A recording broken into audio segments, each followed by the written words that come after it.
Model practice set BPSC TRE 125 के लिए ये थर्ड है।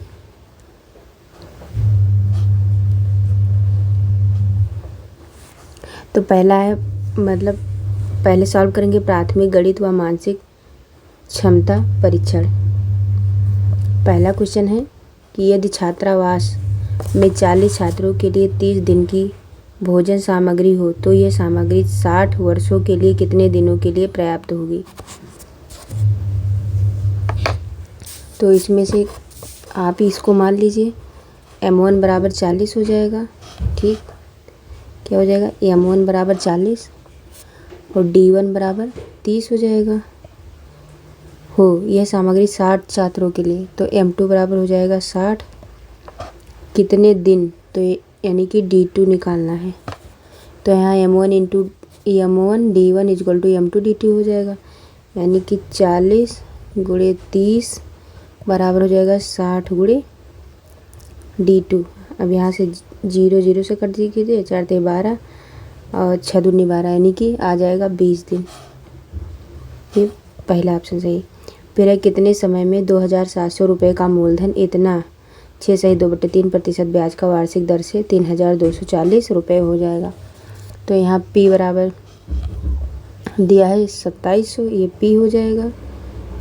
और ये कितना है, ये हो जाएगा A। P मतलब होगा प्रिंसिपल और ये R दिया है इतना। ठीक, अब इसको फार्मूले में रख दीजिए। साधारण ब्याज बराबर होता है मिश्रधन माइनस मूलधन। तो साधारण ब्याज बराबर हो जाएगा simple interest is equal to हो जाएगा कितना 3240 माइनस 2700। जब इसको घटाओगे तो कितना आ जाएगा 540 हो जाएगा, 540 रुपये। अब साधारण ब्याज बराबर होता है PRT/100। तो 540 बराबर हो जाएगा 2700 गुणे 20 और गुणे समय मतलब T बटे हो जाएगा 100 गुणे 3। अब जहाँ समय निकालोगे तो आ जाएगा 3%, मतलब 3 वर्ष आ जाएगा। फिर है कि सुनील ने किसी साधारण ब्याज की दर से 7,953 रुपये 2 वर्ष के लिए और उसी ब्याज की दर से 1,800 रुपये 3 वर्ष के लिए उधार दिए। यदि कुल ब्याज 2343.66 रुपये प्राप्त हुई हो तो ब्याज की दर कितनी होगी। तो माना ब्याज की दर पहले मान लीजिए 8%। प्रश्न में कह रहा है कि 2334, तो कितना हो जाएगा 2343.66 बराबर कितना दिया है PRT यानी कि P1। ठीक है, P1 into R into T1 अपान हो जाएगा 100 plus P2 into R into T2 अपान हो जाएगा 100। अब इसी को सॉल्व कर लो तो कितना हो जाएगा, यहाँ पे जाएगा 2343.66 इज इक्वल टू हो जाएगा, ये कितना दिया है P1 दिया है 7953 इंटू R की वैल्यू दी है 2 इंटू 2 वर्ष है T की समय दिया है R हो जाएगा और प्लस P2 कितना दिया है 1800 गुणे T का दिया है 3 और गुणे हो जाएगा R। ठीक, जब यहाँ से R की वैल्यू निकालोगे तो हो जाएगा 11% निकल के आ जाएगा। सॉल्व कर लेना, यहाँ पे दूसरा ऑप्शन सही हो जाएगा। अगला यदि 3 क्रमागत सम संख्याओं का योग 108 हो तो इनमें सबसे छोटी संख्या कौन सी हो जाएगी। तो पहले मान लीजिए माना 3 क्रमागत सम संख्या होंगी, कौन कौन सी, x + 2 x + 4, इतना हो जाएगा। तो अब जब इसको जोड़ लोगे x + 2 + x + 4 is equal to 108। अब यहाँ x की वैल्यू निकल के आ जाएगी 34, तो सबसे छोटी संख्या 34 हो जाएगी। अगला है पिता की वर्तमान आयु अपने पुत्र की आयु की 7 गुनी है। तो 2 वर्ष पूर्व पिता की आयु पुत्र की आयु से 13 गुनी थी। पिता की वर्तमान आयु है, तो यहाँ पे मान लीजिए माना पुत्र की आयु x है, पिता की आयु वर्तमान में हो जाएगी 7 गुना, मतलब 7x पिता हो जाएगा। 2 वर्ष पहले पुत्र हो जाएगा x + 2, मतलब 2 वर्ष पहले, यानी कि ये बाद का निकाल दिया, माइनस हो जाएगा। और इधर पिता का 7x - 2। प्रश्न में कह रहा है 2 वर्ष पूर्व पिता की आयु मतलब 7x - 2, पुत्र की आयु मतलब x - 2 से कितनी 13 गुनी, तो 13 हो जाएगा। अब यहाँ से सॉल्व करोगे तो x की वैल्यू आ जाएगी 4, और पिता की वर्तमान आयु कितनी है 7 गुनी, तो 7 चौक 28 हो जाएगा।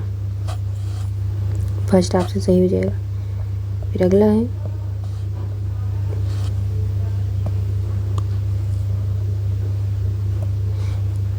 है 8 क्रमागत विषम संख्याओं का औसत 16 है, तो इस श्रेणी में सबसे बड़ी संख्या क्या हो जाएगी। तो माना 8 क्रमागत विषम संख्याएं ax + 2, ax + 4, ax + 6, ax + 8, ax + 10, ax + 12 व x + 14। प्रश्न में कह रहा है कि 8 क्रमागत विषम संख्याओं का औसत 16 है, तो इनको जोड़ दो, सबको जोड़ोगे और बटे 8 कर दोगे, तो यहाँ x की वैल्यू निकल के आ जाएगी 9। और सबसे बड़ी संख्या कह रहा है कि इस श्रेणी में सबसे बड़ी संख्या, तो सबसे बड़ी संख्या है x + 14, तो 14 + 9 कितना हो जाएगा 23, तो इसलिए आंसर 23 थर्ड हो जाएगा। अगला है कि यदि 2 संख्याओं का अंतर 4 है और उनके वर्गों का अंतर 104 है, तो संख्याओं का योगफल क्या हो जाएगा। तो मान लीजिए पहली संख्या x है, ये 2 संख्याओं का अंतर 4 है, ठीक। तो इसमें देखो पहले मान लो कि माना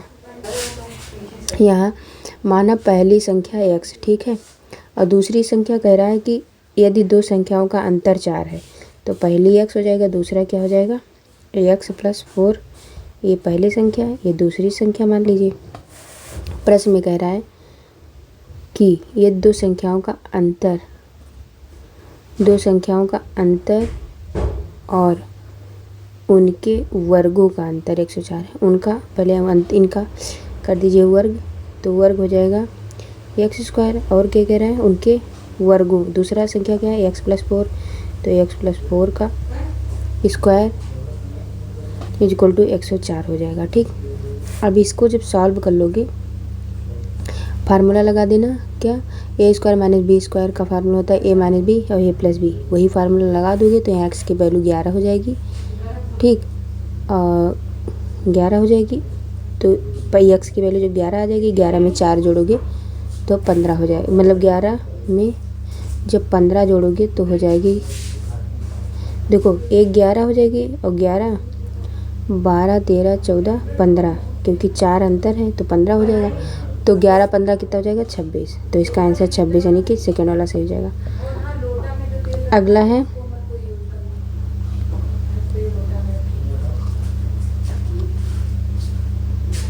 अगला है इसको सॉल्व करना है, ठीक।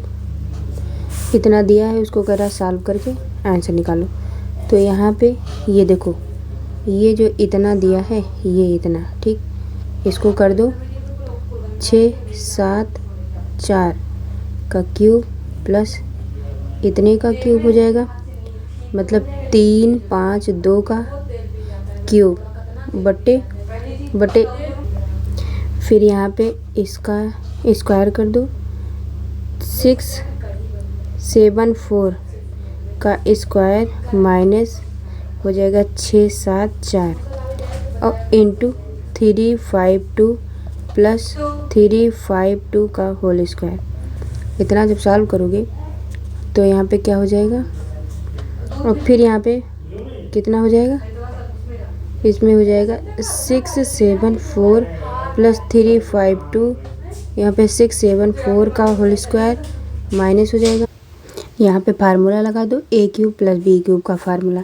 ए क्यूब प्लस बी क्यूब का फार्मूला होता है एक ब्रैकेट में ए प्लस बी और दूसरे ब्रैकेट में होता है A square minus A B plus B square. जब इसको सॉल्व कर लोगे तो यहाँ पे 10-26 इसका आंसर हो जाएगा,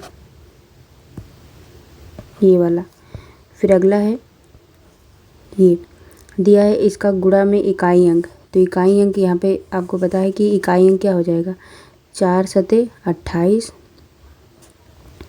4 सते 28, 8 आया, 8 त्रिक 24, 4 सते 28, यहाँ पे कितने देखो 4 गुणे 7 गुणे 3 गुणे 8, और इनका जब गुणा करो 4 सते 28, 8 आया, 8 त्रिक 24, 4 आया, 4 बटे 32, 32 में लास्ट में 3 2 यानी कि 2 आया, तो इसका आंसर 2 हो जाएगा। अगला है भिन्न, इतने में सबसे बड़ी और सबसे छोटी भिन्न का अंतर ज्ञात कीजिए।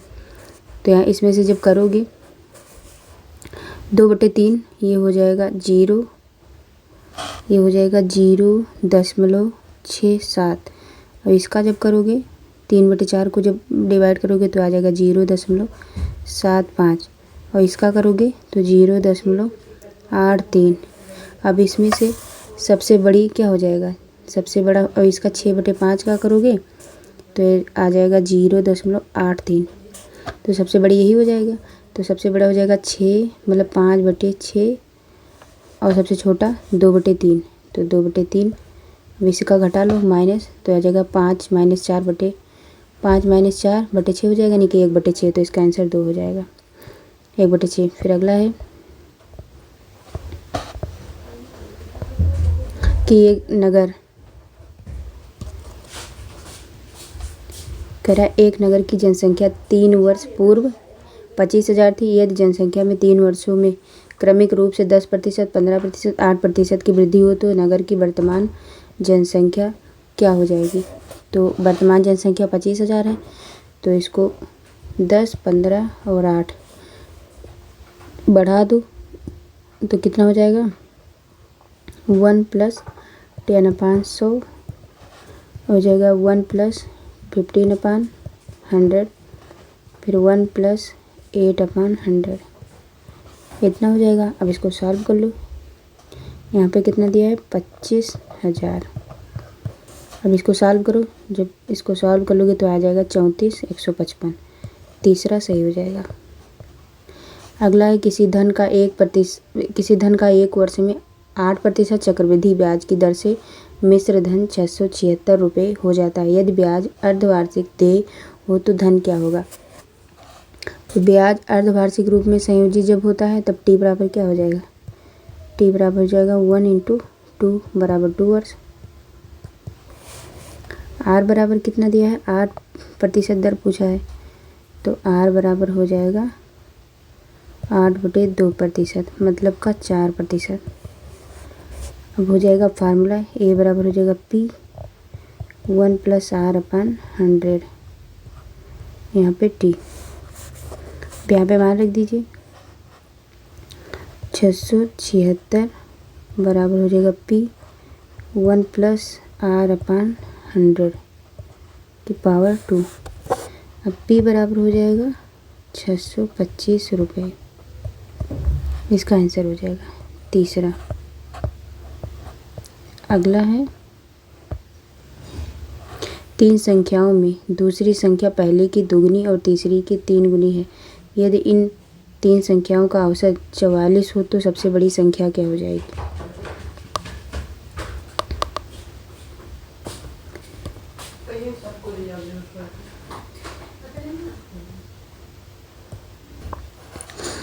तीन संख्याओं में दूसरी संख्या पहली संख्या की दुगनी और तीसरी की 3 गुनी है। यदि इन तीन संख्याओं का औसत 44 हो तो सबसे बड़ी संख्या क्या हो जाएगी। तो माना पहली संख्या x है तथा दूसरी कह रहा है तीन संख्याओं में दूसरी संख्या पहली की दुगनी, तो यानी कि दूसरी हो जाएगी 2x। और तीसरी संख्या मतलब तीसरी की 3 गुनी है। तीसरी की 3 गुनी मतलब 2x/3, ये तीसरी हो जाएगी। अब प्रश्न में कह रहा है यदि इन तीनों संख्याओं का औसत 44 है। फिर से देखो, तीन संख्याओं में दूसरी संख्या पहले की दोगुनी, तो दूसरी संख्या पहले की दोगुनी हो गई। और कह रहा है कि तीसरी की 3 गुनी, मतलब ये जो है तीसरी की 3 गुनी, तो 3 गुनी हो जाएगी। अब कह रहा है इन सबको जोड़ दो, तो x + 2x + 2x/3, ये तीन संख्याएं बटे 3 = हो जाएगा 44। इसको सॉल्व करोगे तो x की वैल्यू निकल के आ जाएगी 36। इतना हो गया। अब संख्याएं क्या होंगी, पहले तो 36 हो गई, दूसरा 2 गुना 72 तथा जो सबसे बड़ी संख्या 72 हो गई। भाई तीसरी वाली क्या हो जाएगी, 24 हो जाएगी। ठीक, तो इसलिए सबसे बड़ी 72 हो जाएगी। फिर कह रहा है इसको सॉल्व करो। ये इजी है, इसको जब आप सॉल्व कर लोगे, इसमें कुछ है ही नहीं, x की वैल्यू निकल आएगी कितना, 0.0024 हो जाएगा। सेकंड ऑप्शन सही हो जाएगा। अगला है इतना, इसको कह रहा है सॉल्व करिए, तो इसको भी कुछ करना नहीं है। 8 की पावर, इसको जब सॉल्व करोगे तो यहाँ पे हो जाएगा, देखो 8 की पावर 5 हो जाएगा और डिवाइड बाई हो जाएगा 16 की पावर दिया है कितना 1.1 इंटू 2 की पावर 5.4 इक्वल टू दिया है 2 की पावर x। जब इसको करोगे तो हो जाएगा 2 की पावर यहाँ पे 3, यहाँ पे 2 की पावर कर दो कितना 3 कर दो। ठीक, 2 दूनी 4 दूनी 8 और की पावर कर दो 5 इंटू ये कितना हो जाएगा 2 की पावर 5.4 और इसको नीचे ले आओ, बटे हो जाएगा 2 दूनी 4 दूनी 8 दूनी 16, 2 की पावर 4 और की पावर कितना दिया है 1.1 इक्वल टू 2 की पावर x हो जाएगा। अब ये हो जाएगा 2 की पावर 5 15 15 इंटू 2 की पावर 5.4 अपान हो जाएगा 2 की पावर 4 इंटू 4 इक्वल टू हो जाएगा 2 की पावर x। अब यहाँ पे क्या हो जाएगा, आधार समान है, घात जुड़ जाएगी, 2 की पावर 15 प्लस 5.4 अपान 2 की पावर कितना हो जाएगा, ये भी ऊपर चला जाएगा तो कर दो, 2 की पावर कितना हो जाएगा माइनस का 4.4 इक्वल टू 2 की पावर x। अभी x बराबर निकल के क्या आ जाएगा 16, तीसरा सही हो जाएगा।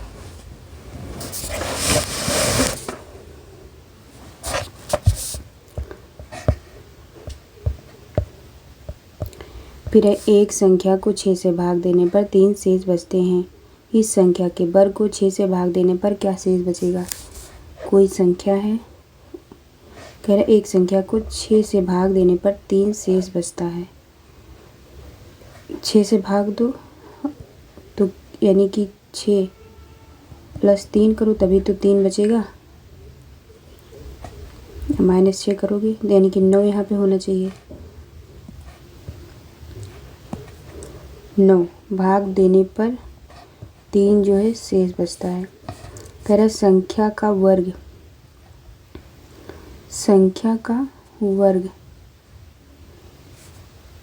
संख्या का इस संख्या के वर्ग को 6 से भाग देने पर तो इस संख्या हो गया 9, 9 का वर्ग यानी कि 9 का 81 हो जाएगा। 81 को 6 से भाग करो तो 6 एकम 6, 2 और 6 18, तो 3 बचा, तो शेषफल कितना है 3 आ जाएगा।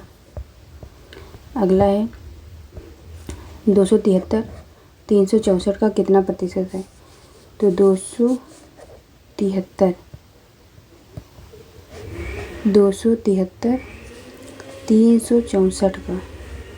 364 का मान लो 100% हुए, इतना हो जाएगा।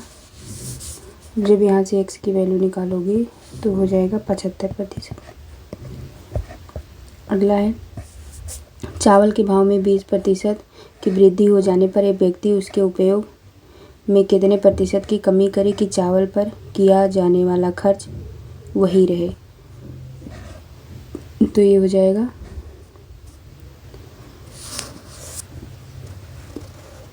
प्रतिशत में कमी निकालोगे तो हो जाएगा 100 गुणे ए, अपान होता है 100 प्लस ए, इक्वल टू हो जाएगा 100 गुणे 20 बटे हो जाएगा 100 प्लस 20।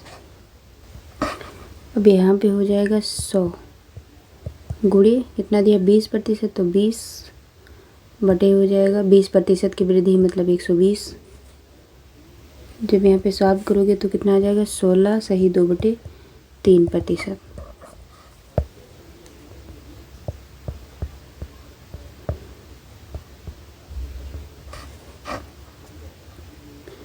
अगला एक व्यापारी अपने सामान पर 20% मूल्य बढ़ाकर अंकित करता है। यदि वह अंकित मूल्य पर 5% कमीशन काट कर बेचता है तो उसका लाभ प्रतिशत होगा। अभीष्ट प्रतिशत,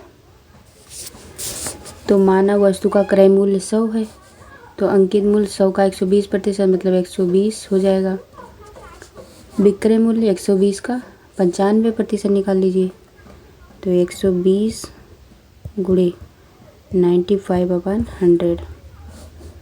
जब इसका निकालोगे तब कितना आ जाएगा 2 छक 12 6 19 छक्का 114, यानी कि 114 रुपये आ जाएगा। और जब अभीष्ट लाभ हो जाएगा, अभीष्ट लाभ विक्रय मूल्य माइनस क्रय मूल्य अपान हो जाएगा क्रय मूल्य इंटू 100%, तो हो जाएगा 114 माइनस 100 बटे हो जाएगा 100 और गुणे का 100%। जब इसको सॉल्व करोगे तो आ जाएगा 14%। अगला है एक दुकानदार 1200 रुपये की दर से 2 मेज़ें खरीदी। उनमें से एक मेज़ पर 15% लाभ, दूसरी मेज़ पर 15% हानि हुई। इस सौदे में कितने प्रतिशत लाभ अथवा हानि हुई?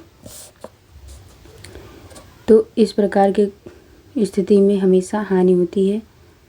तो हानि प्रतिशत का फार्मूला होता है a minus B into A B upon 100।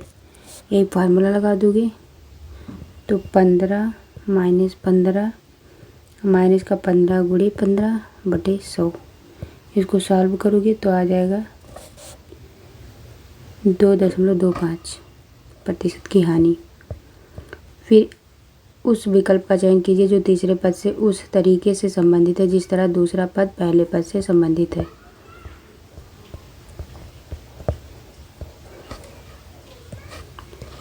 तो यहाँ पे हो जाएगा, देखो यहाँ पे बी में +3 करोगे तो ई हो जाएगा, आई में -3 करोगे तब एफ हो जाएगा, और यल में +3 करोगे तो हो जाएगा ओ। ऐसे ही आर में -3 करोगे तब ओ हो जाएगा। उसी प्रकार से जब सी में +3 करोगे तो यहाँ पे एफ हो जाएगा, जे में -3 करोगे तो जी हो जाएगा, पी में +3 करोगे यस हो जाएगा, और टी में -3 करोगे तो क्यू हो जाएगा। तो 2 ऑप्शन सही हो जाएगा। अगला है इसको सॉल्व करना है। तो यहाँ पे 6 sec square 59 degree minus cot square 31 degree plus 2/3 sine 90 degree plus 3 tan square 56 y tan square 34 degree is equal to y/3 है। तो y का मान ज्ञात कीजिए। तो इसको सॉल्व करिए तो यहाँ पे हो जाएगा 6, देखो यहाँ पे हो जाएगा 6 सेक स्क्वायर, यहाँ पे हो जाएगा, इसको लिख सकते हैं क्या 90 माइनस 31।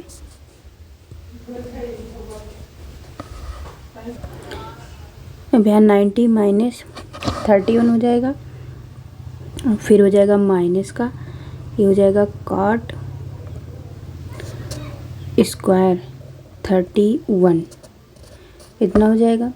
और प्लस का हो जाएगा 2/3 साइन 90 को आप क्या लिख दोगे,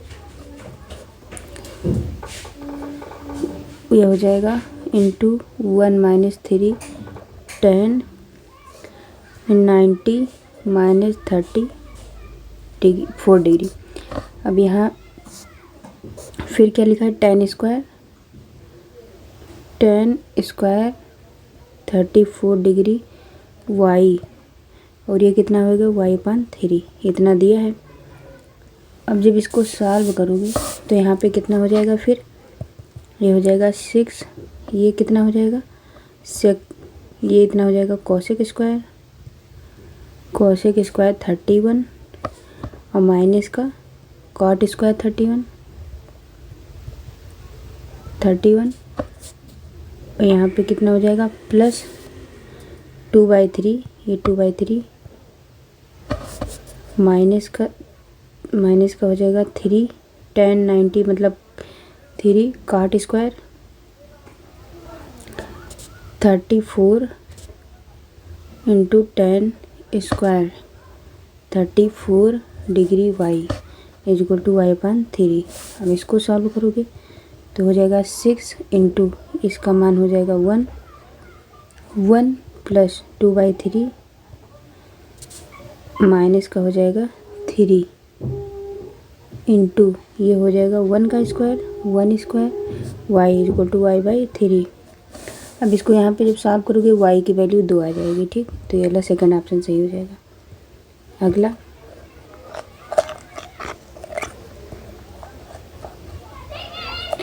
अगला है कि दिए गए पैटर्न को ध्यानपूर्वक पढ़ें और वो संख्या चुनें जो दी गई सीरीज में प्रश्न चिन्ह इसके स्थान पर प्रश्नवाचक चिन्ह पर क्या आएगा। तो यहाँ पे देखो आकृति जो फर्स्ट है इसमें 8 + 4 और क्या हो जाएगा 8 + 4 और प्लस 12 + 2, 8 4 कितना हो जाएगा 8 9 10 11 12 और 12 दूना 24 और 25 26 बटे कितना हो जाएगा 2। तो इन चारों को जोड़ दो और बटे 2 करो तो आ जाएगा 13। ऐसे ही इनको जोड़ो 16 8 और प्लस 24 + 4 बराबर 52/2। तो यहाँ पे जाएगा 52/2 बराबर 26 आ जाएगा। ऐसे इसको करो तो यहाँ पे क्या हो जाएगा, इसमें ये 22 + 2 + 14 और 14 और प्लस 6 करो तब आएगा, जितना आएगा उसको बटे करोगे तब यहाँ पे आएगा 22, ठीक 44 हो जाएगा। फिर अगला है तो 6 आंसर आ जाएगा, ठीक। अगला है इसमें कह रहा है कि इसको सॉल्व करना है। देखो यहाँ पे ये यस है, यस में +5 करोगे तब यहाँ पे हो जाएगा एक्स और जे में +6 करोगे तब पी हो जाएगा और जब एफ में प्लस का 7 करोगे तो हो जाएगा, देखो यस में +5 करोगे तब एक्स हो जाएगा, जे में +6 करोगे तो पी हो जाएगा, एफ में +7 करोगे तो एम। तो ऐसे ही इसको करो, जो है पी में +5 करोगे तो यू हो जाएगा और यस में +6 करोगे तो वाई हो जाएगा, और डी में +7 करोगे तो के हो जाएगा। अब ऐसे इसका करो, देखो यन में +5 करोगे तो हो जाएगा कितना, यस। आर में +6 करोगे तो यक्स, वी मतलब बी में +7 करोगे तो आई हो जाएगा। ठीक, अब ये बचा जेड में, ये अलग है, इसमें जो है जेड में -5 करोगे तब यू हो जाएगा, और बी में +6 करोगे तो एच, और एन में -9 करोगे तब हो जाएगा ई। तो इसीलिए ये सबसे अलग हो जाएगा। अगला है कि यहाँ पे क्या आएगा, तो देखो सी में +1 करोगे तो डी हो जाएगा, ऐसे के में +1 करोगे तो एल हो जाएगा, वी में +1 करोगे तो डब्ल्यू हो जाएगा। अब डी में +1 करोगे तो ई हो जाएगा, एल में +1 करोगे एम हो जाएगा, एक्स में +1 करोगे तो एक्स हो जाएगा। ऐसे ही ई में +1 करोगे तो एफ हो जाएगा, एम में +1 करोगे तो एन हो जाएगा, एक्स में +1 करोगे तो आई, तो ए ऑप्शन सही हो जाएगा। अगला है कह रहा है कागज़, स्टेपलर तो कपड़े। तो जिस प्रकार कागज़ के संग्रह को स्टेपलर द्वारा एक जगह व्यवस्थित किया जाता है, उसी प्रकार कपड़े के संग्रह को हैंगर में एक जगह व्यवस्थित करके रखा जाता है, तो इसलिए हैंगर हो जाएगा। अगला कह रहा है कि वाही बिंदु P से स्पर्श रेखाएं PA और PB केंद्र O वाले वृत्त पर खींची जाती हैं। यदि PAB बराबर 55 तो AOB ज्ञात कीजिए। तो एक मान लीजिए, सर्किल कर लीजिए। अब यहाँ से एक स्पर्श रेखा और यहाँ से एक स्पर्श रेखा, इसको P मान लीजिए, और इसको A और इसको B, और ये इसको मान लीजिए O। यहाँ पे हो जाएगा A और यहाँ पे हो जाएगा B, और ये कितना दिया है 55। अब इसको सॉल्व के लिए PAB बराबर 55 दिया है कि नहीं, PAB बराबर दिया है 55। ठीक है, इसको ऐसे परपेंडिकुलर डाल दो। फिर यहाँ पे क्या हो जाएगा PAB तो हो गया, OAB बराबर हो जाएगा, देखो OAB बराबर हो जाएगा OBA मतलब OBA बराबर हो जाएगा कितना, OBA हो जाएगा इक्वल टू 90 माइनस का 50, तो आ जाएगा 35 डिग्री। अब AOB बराबर कितना हो जाएगा, अगर AOB निकालो तो AOB तो 180 माइनस 35 बराबर 35 हो जाएगा, तो 180 माइनस 70 तो यानी कि 110 हो जाएगा। अगला है एक समचतुर्भुज का क्षेत्रफल ज्ञात कीजिए जिसकी भुजा 10 सेंटीमीटर तथा सबसे लंबा विकर्ण 16 सेंटीमीटर हो। तो क्षेत्रफल किसका निकालना है, समचतुर्भुज का। तो भुजा दिया है 10 सेंटीमीटर और सबसे बड़ा विकर्ण कितना दिया है 16 सेंटीमीटर। तो सबसे छोटा विकर्ण करने के लिए क्या होता है 2 × √10 का स्क्वायर और माइनस का 8 स्क्वायर। जब इसको सॉल्व करोगे तो आ जाएगा 12 सेंटीमीटर। समचतुर्भुज का क्षेत्रफल होता है 1/2 गुणे विकर्णों का गुणनफल। विकर्णों का गुणनफल कितना है, एक दिया है 16 और एक आया है निकल के 12, तो 2 6 12 16 दूना देखो 2 6 12 तो 16 छक्का 96। अगला एक समकोण त्रिभुज का परिमाप 60 है। ठीक, एक समकोण त्रिभुज बना लो। करा एक सेकंड, एक समकोण त्रिभुज जिसका परिमाप कह रहा है 60 सेंटीमीटर तथा उसके वो कर्ण की लंबाई 26 सेंटीमीटर। त्रिभुज का क्षेत्रफल ज्ञात कीजिए। कह रहा है इसके कर्ण की लंबाई, तो ये 26 मान लो, इसको A, इसको मान लो C, इसको B। वो कह रहा है कि तो आपने इसको ट्रिपलेट रूल अगर याद करेंगे तो एक दिया है, ये भी दिया है 10 सेंटीमीटर, ये 10 नहीं दिया है, देखो एक 26 है, ठीक है। तो ये 24 आप निकाल लीजिएगा पाइथागोरस का प्रमेय से।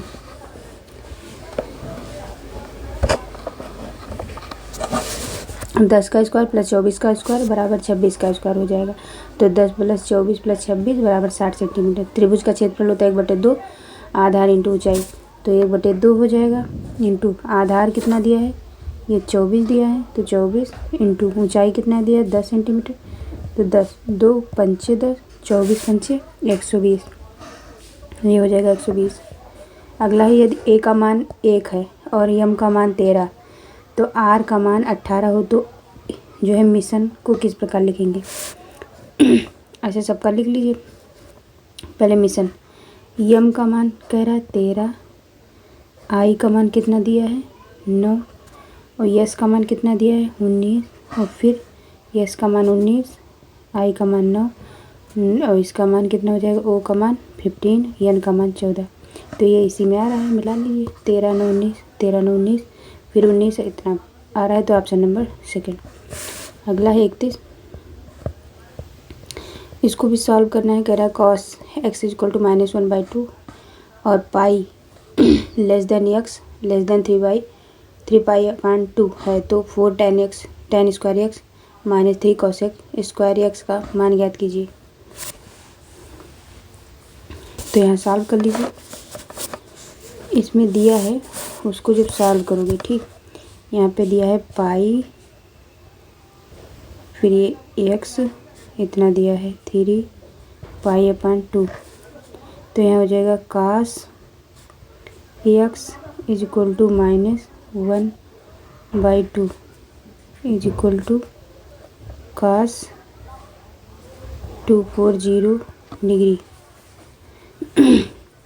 अब एक्स बराबर हो जाएगा 240, ठीक। अब यहाँ पे दिया है tan square x minus 3 cosec square x, तो यहाँ पे कितना हो जाएगा, इसको सॉल्व करोगे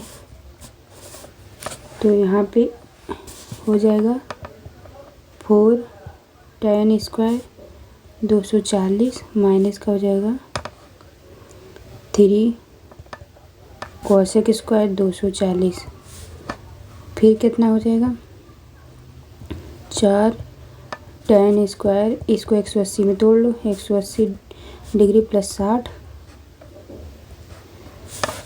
और माइनस का 3 cosec स्क्वायर 180 प्लस 60 कर दो,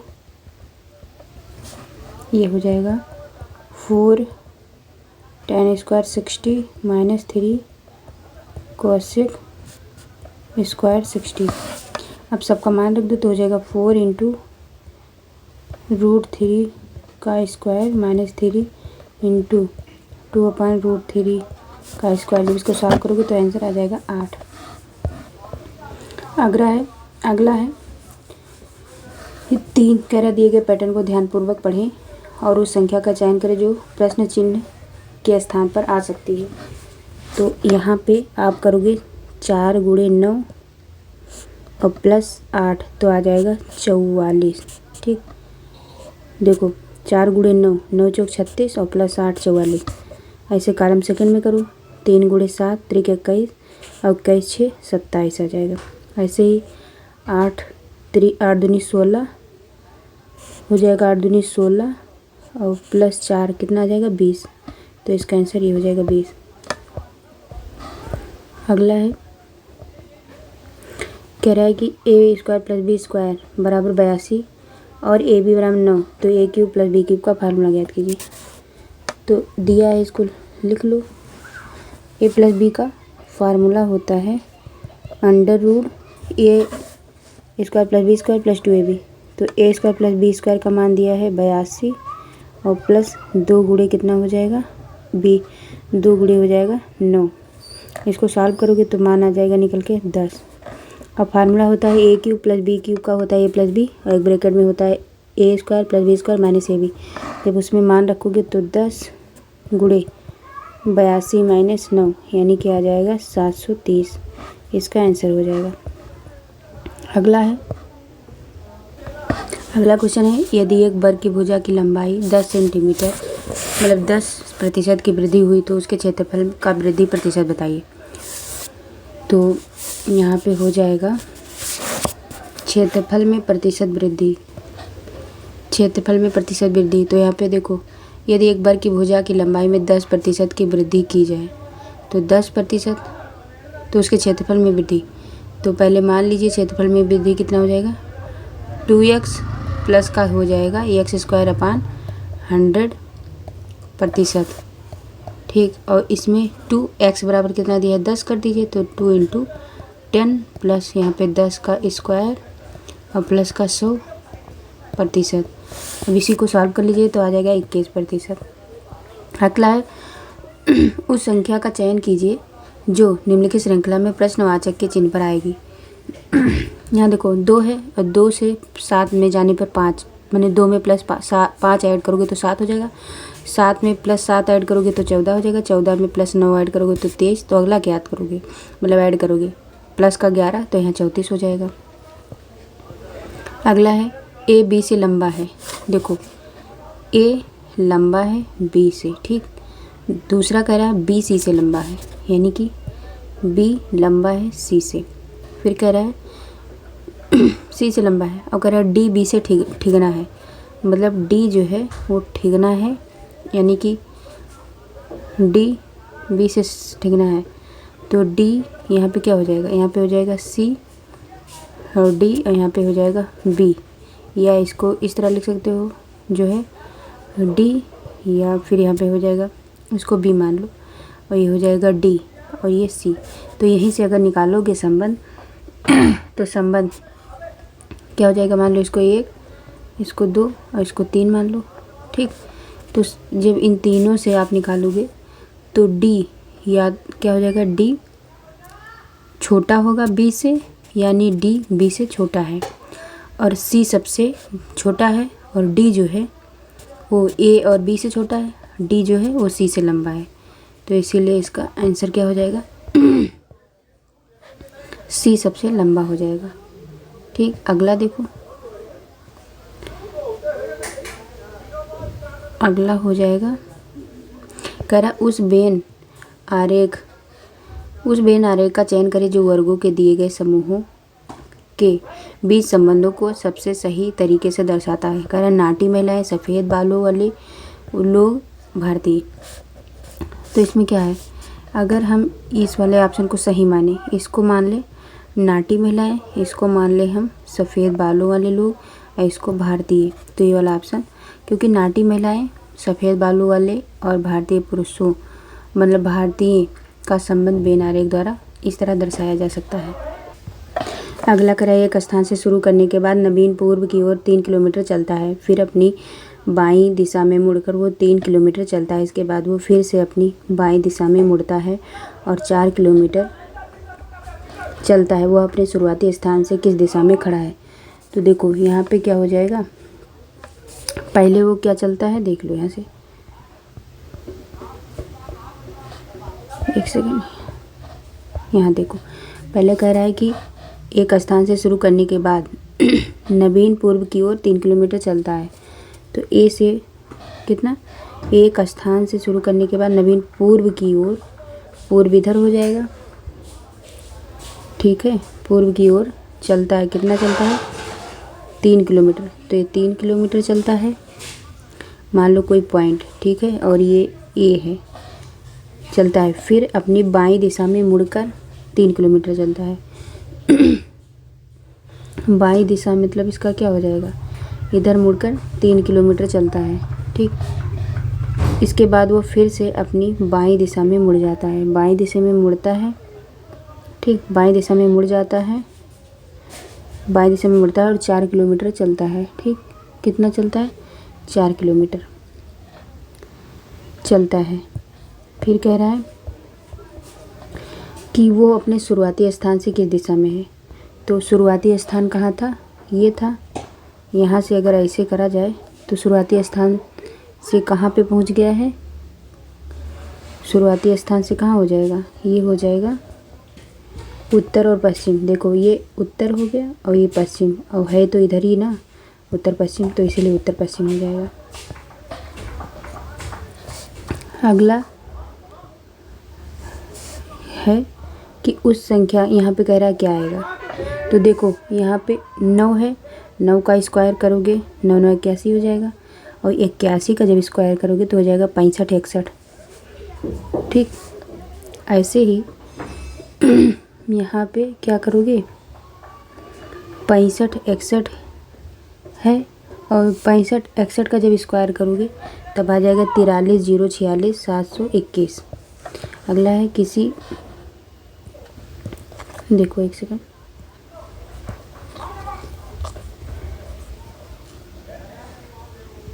कह रहा है किसी कूट भाषा में इसको इतना लिखा जाता है, वाटर को इतना लिखा जाता है, तो उसी कूट भाषा में रिटर्ड को किस प्रकार से लिखेंगे। तो देखो यहाँ पे, देखो इसको आप लगा लीजिएगा, यफ देखो एक कोड भाषा लिखा है। ठीक, देखो यफ का दिया है 1, ओ का दिया है 2। ठीक, ऐसे ही सबका कोड लिखा है। अब इसमें जब r बराबर क्या है, 3 है, तो r बराबर यहाँ पे कहाँ है, r बराबर 3, इसका 3 हो जाएगा। फिर e कितना दिया है, e का जब यहाँ पे निकालोगे, यहाँ देखो ये e का मान कितना आ जाएगा, 8। ऐसे ही आएगा, जब निकालोगे तो हो जाएगा 38 700, मतलब 38 75 36 आ जाएगा। अब सामान्य जागरूकता, सामान्य विज्ञान, सामाजिक विज्ञान, भारतीय राष्ट्रीय आंदोलन, भूगोल और पर्यावरण का शुरू हो गया। ठीक है, तो देखो इसको पहला कह रहा है 14 किलोमीटर द्रव्यमान और 28 मिनट प्रति सेकंड के वेग वाले पिंड का संवेग कितना होगा। तो द्रव्यमान यम और वेग बी की किसी वस्तु का संवेग पी, अगर फार्मूला होता है पी बराबर एम बी, पी बराबर दिया है 14 और उतना के दिया है 28, तो 14 गुणे 28 कितना हो जाएगा, 392 किलोग्राम, मतलब किलोग्राम प्रति मीटर, किलोग्राम मीटर पर सेकंड। तो आंसर हो जाएगा ये वाला। अगला है कि बुद्ध के समकालीन राजाओं को उनके राज्यों से सुमेलित कीजिए तथा नीचे दिए कूट से सही उत्तर चुनिए। तो इसमें से हो जाएगा पहला प्रगोद का हो जाएगा अवंती, उदयन का वत्स, प्रसेनजीत जो है कौशल राज्य से, अजातशत्रु जो थे वो मगध से रिलेटेड थे। तो इसलिए इसका जो सुमेल हो जाएगा ये थर्ड ऑप्शन सही हो जाएगा। ए का 3, 2, बी का 2, सी का 4, डी का 1। तो बुद्ध के जन्म के पूर्व लगभग 6ठी शताब्दी ईसवी पूर्व, मतलब ईसा पूर्व में भारत वर्ष जो है 16 महाजनपदों में बटा हुआ था। इसका वर्णन हमें जो है बौद्ध ग्रंथ अगुंतर निकाय में मिलता है। जैन ग्रंथ भगवती सूत्र में भी इन 16 जनपदों की सूची मिलती है, किंतु उसमें नाम कुछ अलग है। 16 महाजनपदों में सबसे शक्तिशाली मगध था। इसमें से जो दिया हुआ राज्य है उसमें क्या है कि इनके जो राज्य और उनसे जो संबंधित राजा का सही सुमेल अगर देखें तो इसमें क्या हो जाएगा, राजा जो प्रघोत हैं वो कहाँ के रहने वाले थे, अवंती, उदयन जो है वत्स राज्य के थे, प्रसेनजीत कौशल राज्य के थे और अजातशत्रु जो थे वो मगध के थे। अगला क्वेश्चन, अगला है कि शिक्षा के महान केंद्र विक्रमशिला महाविहार की स्थापना किसने की थी। तो धर्मपाल ने की थी। पाल वंशीय धर्मपाल द्वारा बिहार प्रांत के भागलपुर में विक्रमशिला विश्वविद्यालय की स्थापना 8वीं शताब्दी में की गई। पूर्व मध्यकालीन भारतीय इतिहास का यह एक महत्वपूर्ण विश्वविद्यालय था। यहाँ पर बौद्ध धर्म एवं दर्शन के अलावे न्याय, बौद्ध धर्म एवं दर्शन जो है यहाँ पर तत्व ज्ञान एवं जो है व्याकरण की भी पढ़ाई होती थी। इस विश्वविद्यालय में प्रमुख विद्वानों में रक्षित, विरोचन, ज्ञानपद, बुद्ध जेतारी, रत्नाकर, शांति, ज्ञान, श्री आदि के नाम आते हैं। इसी विश्वविद्यालय के एक प्रतिभाशाली भिक्षु थे दीपांकर। उन्होंने लगभग 200 ग्रंथों की रचना की थी। उस समय यहाँ लगभग 3000 अध्यापक कार्यरत थे। 1203 ईस्वी में बख्तियार खिलजी के आक्रमण के कारण यह विश्वविद्यालय नष्ट हो गया था। अगला है बोगाज कोई का महत्व किस लिए। तो वहाँ पे क्या है, वहाँ जो अभिलेख प्राप्त हुए वो वैदिक देवी और देवताओं मतलब देवताओं से रिलेटेड मिलता है। बोगाज या बोगज कोई अफगानिस्तान में स्थित एक क्षेत्र है जहाँ से सर्वप्रथम ऐतिहासिक तथ्यों की पुष्टि होती है। वहाँ से वह अभिलेख प्राप्त हुए हैं जिनमें वैदिक देवी देवताओं का वर्णन है। नवपाषाण काल के साक्ष्य भी यहाँ से प्राप्त हुए हैं। बोगज कोई अभिलेख लगभग 1400 ईसा पूर्व के हैं। इस अभिलेख में इंद्र, मित्र, वरुण और नासत्य आदि वैदिक देवताओं के नाम मिलते हैं। अगला है 45।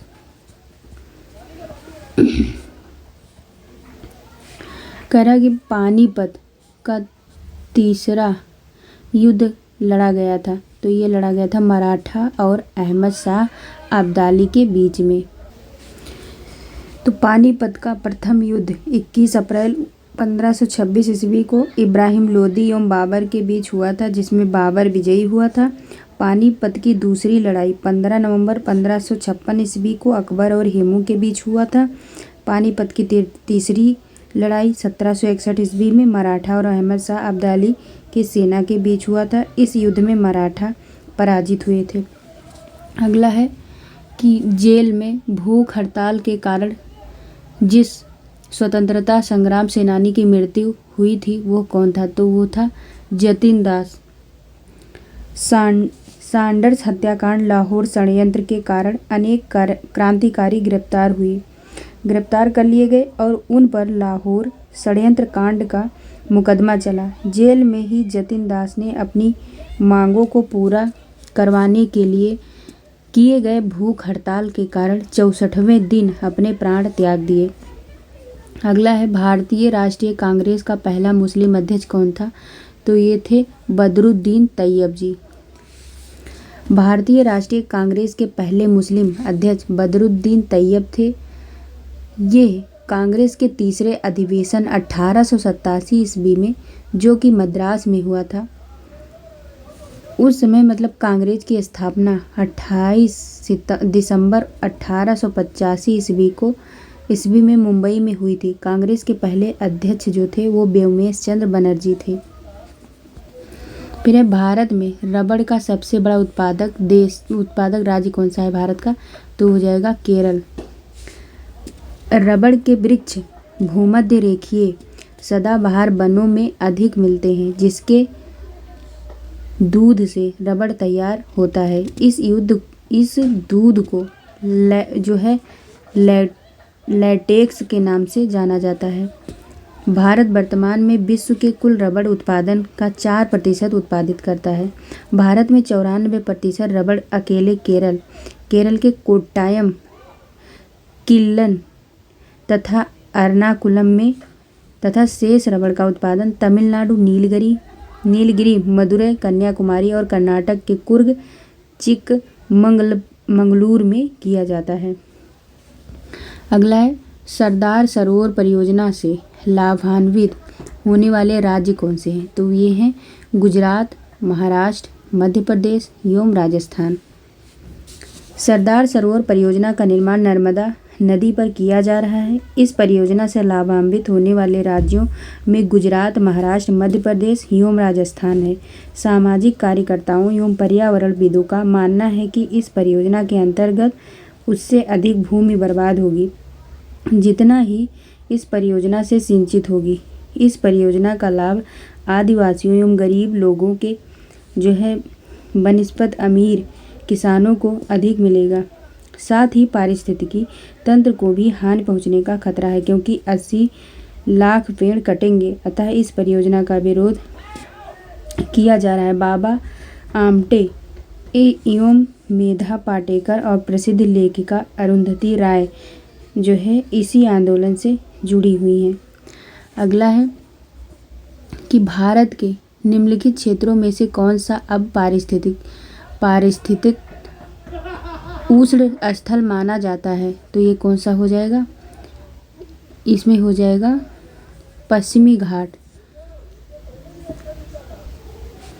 तो जहाँ आदिवासीय जातियों की पर्याप्त संख्या मौजूद होती है और उनके अधिवास के कारण उस स्थल के प्राकृतिक निवासी वन्यजीव तथा वनस्पतियों की विभिन्न प्रजातियों का जीवन संकट में पड़ जाता है, जैव विविधता की दृष्टि से संवेदनशील स्थल माना जाता है। पूरे विश्व में अब तक 30 से अधिक हॉट स्पॉट चिन्हित किए जा चुके हैं। भारत के पूर्वी हिमालय और पश्चिमी घाट भी हॉट स्पॉट के अंतर्गत जो है सम्मिलित है। अगला है कि नागार्जुन सागर परियोजना अवस्थित है। तो ये कृष्णा नदी पर, नागार्जुन सागर परियोजना कृष्णा नदी पर अवस्थित है, जिसका मुख्य लक्ष्य शक्ति उत्पादन एवं सिंचाई है।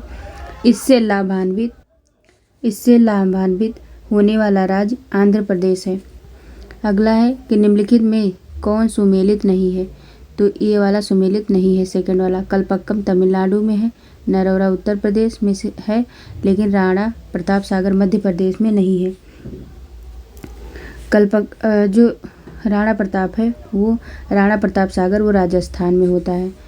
तो अगला है कि सेतु समुद्रम परियोजना जोड़ती है। तो ये मन्नार की खाड़ी को पाक खाड़ी से जोड़ती है।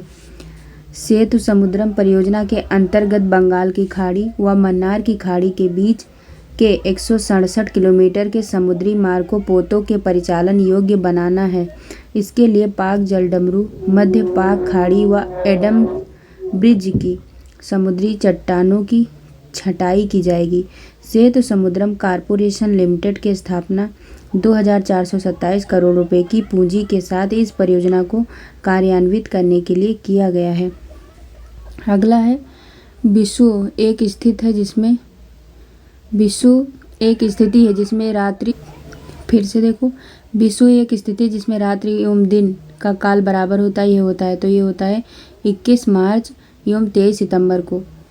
तो 21 मार्च एवं 23 सितंबर को सूर्य विषुव रेखा पर चमकता है। अतः इस दिन विश्व के विभिन्न भागों में दिन एवं रात की अवधि बराबर होती है। सूर्य की इसी स्थिति को विषुव कहा जाता है। अगला है सूर्य की परिक्रमा में कौन सा ग्रह सर्वाधिक समय लेता है। तो ये वरुण लेता है।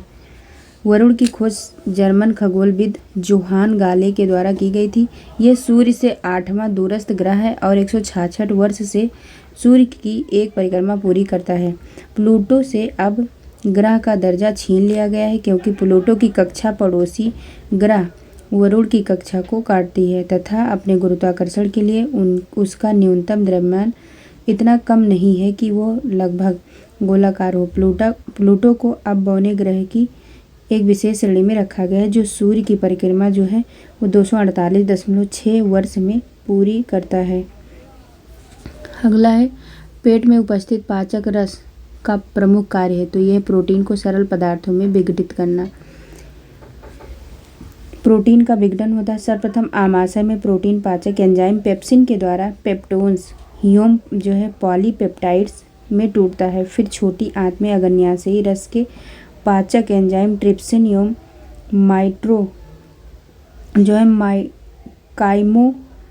काइमोट्रिप्सिन द्वारा छोटी छोटी पॉलीपेप्टाइड श्रृंखलाओं में कार्बोक्सिलिक बंधों का जल अपघटन करके इन्हें अमीनो अम्ल से तोड़ता है। ठीक है। अगला है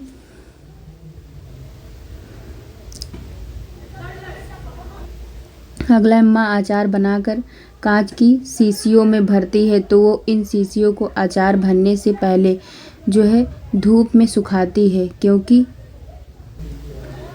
57 नंबर का क्वेश्चन है, एक सेकंड, कि माँ अचार बनाकर कांच की शीशियों में भरती है। तो वो इन शीशियों को अचार भरने से पहले धूप में सुखाती है, क्योंकि शीशियों में नमी को दूर करने के लिए। तो अचार जो होता है, अचार को निर्जलीकरण करना। यह विधि अचार को जो है खराब होने से बचाती है। नमी या आर्द्रता फफूंदी रोगाणु के कारक बनते हैं जो अनुकूलित वातावरण पाकर पनपने लगते और खाद्य पदार्थों की सामग्री एवं पोषकता दोनों को नष्ट करते हैं। अगला है कि सोए हुए कुत्ते के पास से गुजरने पर उसके द्वारा कान खड़े करना उदाहरण है। तो यह है उद्दीपन के प्रति अनुक्रिया का। सोए हुए कुत्ते के पास से गुजरने पर उसके द्वारा कान खड़े करना उद्दीपन अनुक्रिया का उदाहरण है। यह मनोवैज्ञानिक स्किनर एवं पावलोव द्वारा प्रतिपादित अधिगम सिद्धांत से संबंध है। अगला है एडीज एजिप्टी मच्छर जो दिन में काटता है वो प्रभावित करता है। तो वो करता है रोगी के जोड़ों को। एडीज एजिप्टी मच्छर के काटने से अस्थि संधि प्रभावित होती है। डेंगू ज्वर एडीज इजिप्टा इडिस एल्बोपिक्टस और क्यूलक्स नामक मच्छर से संचारित होते हैं। निद्रा रोग या स्लीपिंग सिकनेस सीसी मक्खियों यानी कि सीसी फ्लाई के कारण होती है। मलेरिया मादा एनाफ्लीज मच्छर के काटने से होता है। फाइलेरिया से सूत्रकृमियों के कारण होता है। अगला है कि बाल चंद्र से लेकर जो है पूर्ण चांद तक चंद्रमा की स्थिति बदलती रहती है क्योंकि यह अपने ऊपर पड़ने वाले सूर्य के प्रकाश को परावर्तित करता है। बाल चंद्र से पूर्ण चंद्र तक का प्रकाश स्रोत जो है सूर्य है। प्रकाश परिवर्तन की परिघटना से चांद की चांदनी संभव होती है। पूर्ण चंद्र पूर्णिमा का परिचायक है। पूर्ण चांदी ही पूर्णिमा है जो रोशनी शुक्ल पक्ष की चरम परिणति है। अर्धचंद्र या बाल चंद्र अमावस्या यानी अंधियारा से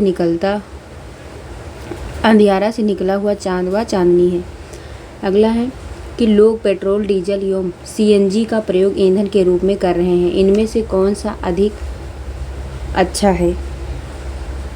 तो जो है सेकंड वाला सही हो जाएगा। सीएनजी पेट्रोल से अधिक स्वच्छ ईंधन है। सीएनजी बेहतर ईंधन है पेट्रोल से क्योंकि कंप्रेस्ड जो सीएनजी का फुल फॉर्म होता है कंप्रेस्ड नेचुरल गैस, ये स्वच्छ ईंधन स्रोत है जिसमें प्रोपेन ब्यूटेन मिश्रित होते हैं। इसमें ज्वलनशीलता भी तीव्र होती है। इसे सिलेंडरों के माध्यम से बिक्री की जाती है। अगला है पत्तियों में ऐसी क्या विशेषता है कि वह खाद्य पदार्थों का संश्लेषण कर लेती है परंतु पादप के दूसरे भाग नहीं। तो ये हो जाएगा पत्तियों में क्लोरोफिल नामक हरा वर्णक होता है। पत्तियों में उपस्थित क्लोरोफिल खाद्य पदार्थों का संश्लेषण प्रकाश की उपस्थिति में करता है, इसलिए पत्तियां फूड फैक्ट्री कहलाती हैं। क्लोरोफिल हरित वर्णक का घटक है जिसमें मैग्नीशियम होता है। अगला है गर्म आलू पर फूंक मारने से आलू ठंडे क्यों हो जाते हैं? उच्च तापमान वाले पदार्थ ऊष्माक्षेपी होते हैं। उच्च तापमान वाले पदार्थ ऊष्माक्षेपी होते हैं। जैसे गर्म आलू पर फूंक मारने से आलू का ठंडा होना, फूंक जनित जलवाष्प से ऊष्मा निम्न हो जाती है। बिहार आर्थिक सर्वेक्षण 2021-22 के अनुसार 2020-21 में बिहार के सकल राज्य घरेलू उत्पाद GSDP की वृद्धि दर कितनी रही? तो ये रही 2.5%। 16वें आर्थिक सर्वेक्षण 2021-22 के अनुसार राज्य में कोविड-19 महामारी की रोकथाम के लिए लगाए गए लॉकडाउन के बावजूद बिहार के सकल राज्य घरेलू उत्पाद यानी कि GASDP में 2020-21 में 2.5% की वृद्धि हुई है और विकास दर राष्ट्रीय औसत से बेहतर है। भारत की प्रति व्यक्ति आय 86,659 रुपये की तुलना में बिहार में प्रति व्यक्ति आय 2020-21 के दौरान वर्तमान बाजार मूल्य पर 50,555 रुपये थी।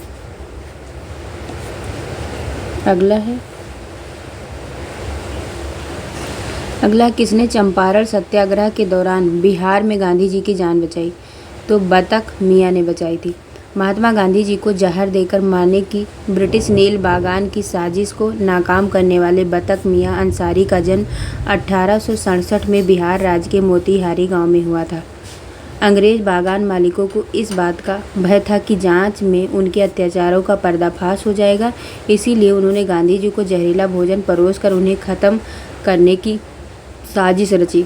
उन्होंने यह भी सोचा कि यदि भोजन किसी भारतीय द्वारा परोसा जाता है तो वह उजागर नहीं होंगे।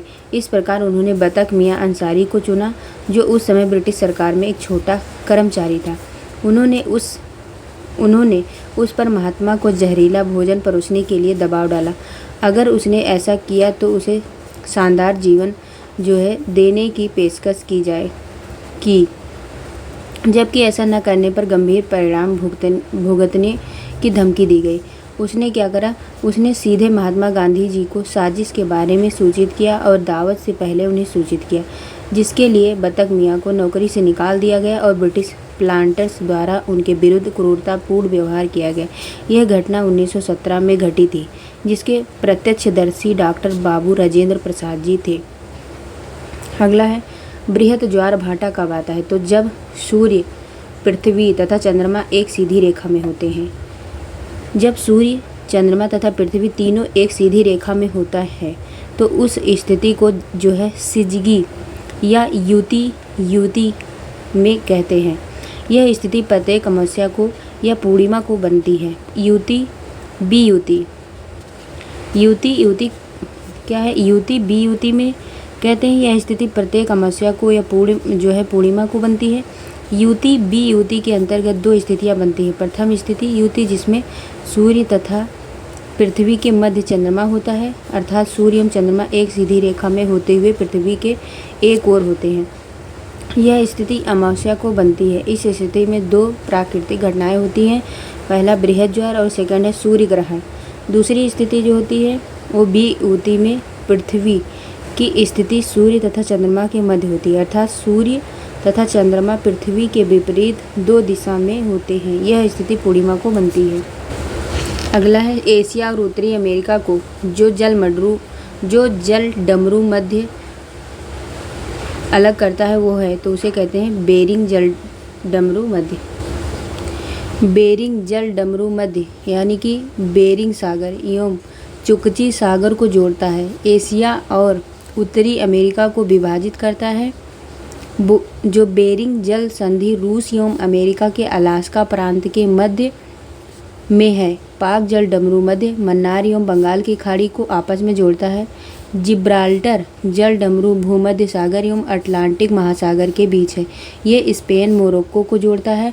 जो मलक्का जल डमरू मध्य अंडमान सागर एवं दक्षिण चीन सागर को जोड़ता है तथा यह इंडोनेशिया मलेशिया के बीच है। अगला है ठंड के दिनों में लोहे के गुटके और लकड़ी के गुटके को प्रातः काल में छुए तो लोहे का गुटका ठंडा लगता है, क्योंकि जो लकड़ी की तुलना में लोहा ऊष्मा का अच्छा चालक है। किसी वस्तु में ऊष्मा का जो संचरण उस वस्तु के चालक पर निर्भर करता है। लकड़ी ऊष्मा का कुचालक होता है और लोहा ऊष्मा का सुचालक होता है। इसलिए ठंड के दिनों में प्रातःकाल लोहा जो होता है वो ऊष्मा का सुचालक होने के कारण ठंडा हो जाता है और लकड़ी कुचालक होने के कारण कम ठंडी होती है। अगला है 100 वाट का बिजली का बल्ब यदि 10 घंटे जले तो बिजली का खर्च कितना होगा? तो ये बिजली का खर्च बराबर होता है वाट गुणे घंटा बटे 1000। तो यहाँ पे आप कर दोगे 100 गुणे 10 बटे 1000 बराबर आ जाएगा 1 इकाई। भारत में अंग्रेजों के समय में प्रथम जनगणना कब हुई थी? तो ये हुई थी लॉर्ड मेयो के कार्यकाल में।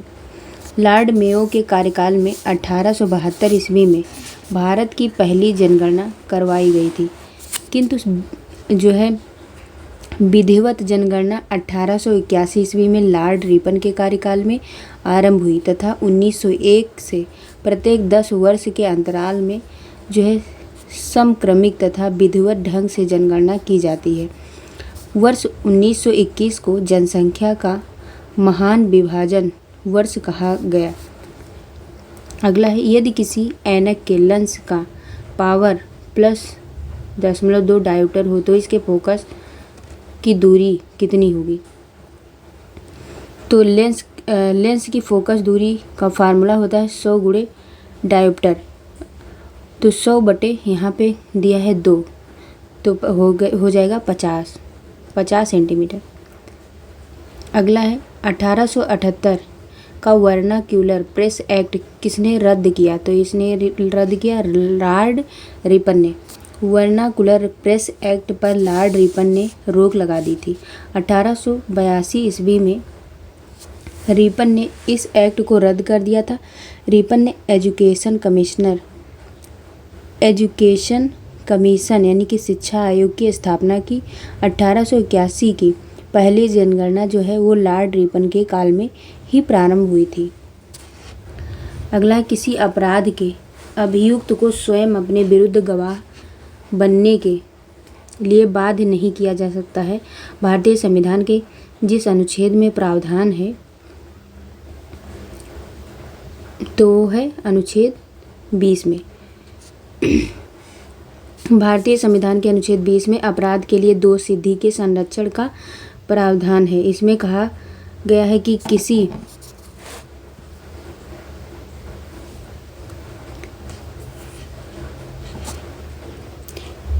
किसी अपराध के अभियुक्त को स्वयं अपने विरुद्ध गवाह बनने के लिए बाध्य नहीं किया जाएगा।